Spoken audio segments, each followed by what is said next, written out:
There was a Galilean peasant named Jesus Christ that lived about 2,000 years ago. His mother used to tell the story about how when she was engaged to be married, an angel came and visited her and told her, "You're going to have a child, and his name is going to be Jesus. And he will become great. He will become a king of his people. He will be called the Son of the Most High God." He was just a man. He was just a baby born in a manger. Jesus was sent here to do a job that no one else could do. He was raised up a carpenter, a builder, by his adoptive dad. Once he grew older was when the miracles started to happen and when his teaching started to come about. And about the age of 30, he began a ministry, going from town to town and preaching and teaching people. He would heal people who had been sick for years, people who were born not able to walk, not able to see. He would tell people everything about their lives, and he would raise people from the dead. So Jesus became famous. People from all around the nation would come to hear him speak. Where at this time he was incredibly popular. Everyone knew his name, and everyone knew what he had done. Jesus starts on his way to the capital city of Jerusalem. When Jesus rode into Jerusalem, people praised him, the disciples praised him. And shouted for him and met him with palms. And as the people saw him and as word got around, "Jesus is coming, Jesus is coming," people flooded out of the city. Singing Hosanna, cutting down tree branches and putting them before and throwing their cloaks on the road. A royal entryway into the capital city of the ancient kings of Israel. And that week, Jesus spent his time teaching and preaching and developing more followers. He performed many miracles. He taught many teachings. He went into the temples. He cleanses the temple, running money changers and robbers out. And he said, "My Father's house is supposed to be a house of prayer, but you have made it into a den of thieves." And this angered the scribes and angered the Pharisees even more. The teachers, the lawmakers, who is he to decide? Who is Jesus to decide what happens in these temples? The public opinion of him is that he's the king. But the leader's opinion of him is we have to do something about this. And so they gathered with the high priest and they asked each other, what are we going to do? How can we stop this? How can we make a difference in this?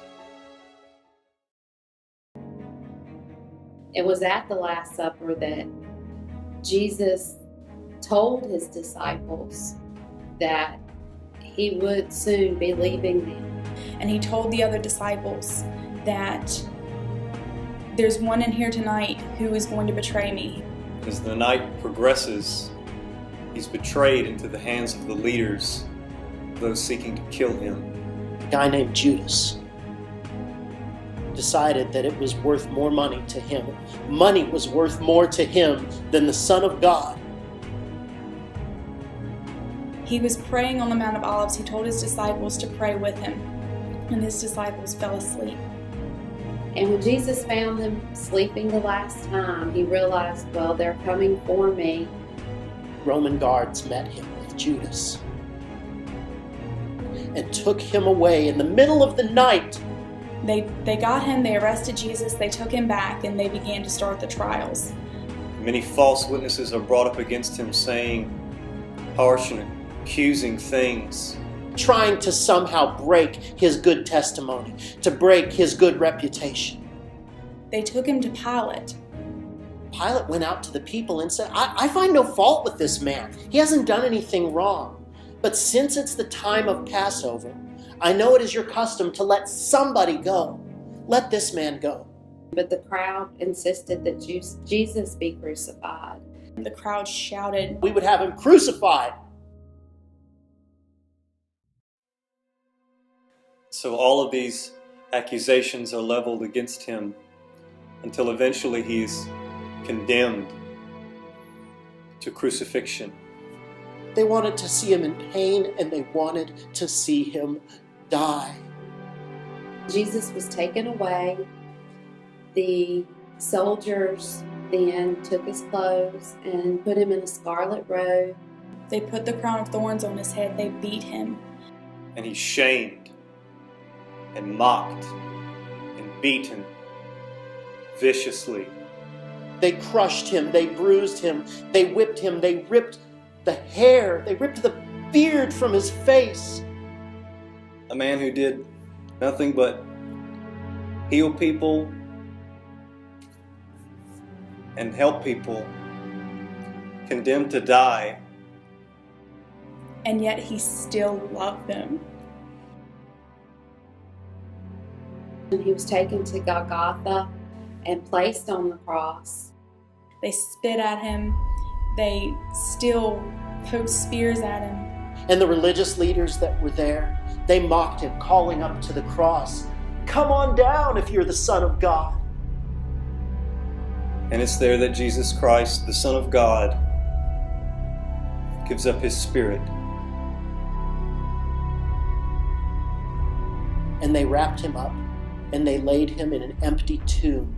They saw him dead, they saw him laying in the tomb. Here, a large stone was rolled in front of his grave, in front of his tomb, and sealed. And they spent the next day or so gathering together more ointments and more perfumes to try to preserve his body, to try to make him last just a little bit longer, because he was their friend and he was gone now.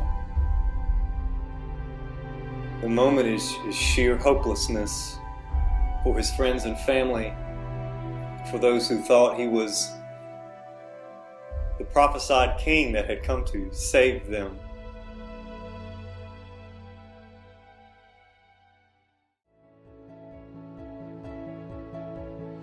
And then, the morning of the third day, Mary Magdalene and Mary, the mother of James, returned to anoint Jesus' body with spices.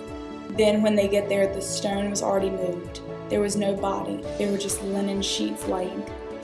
She fears that someone has taken the body of her Lord and ran off with it. but there was an angel. And the angel told them not to fear. They were afraid. And that angel said, "Why do you seek the living among the dead? He is not here. He is risen." He's not here. He is risen. He is not here. He is risen. He is not here, for he is risen.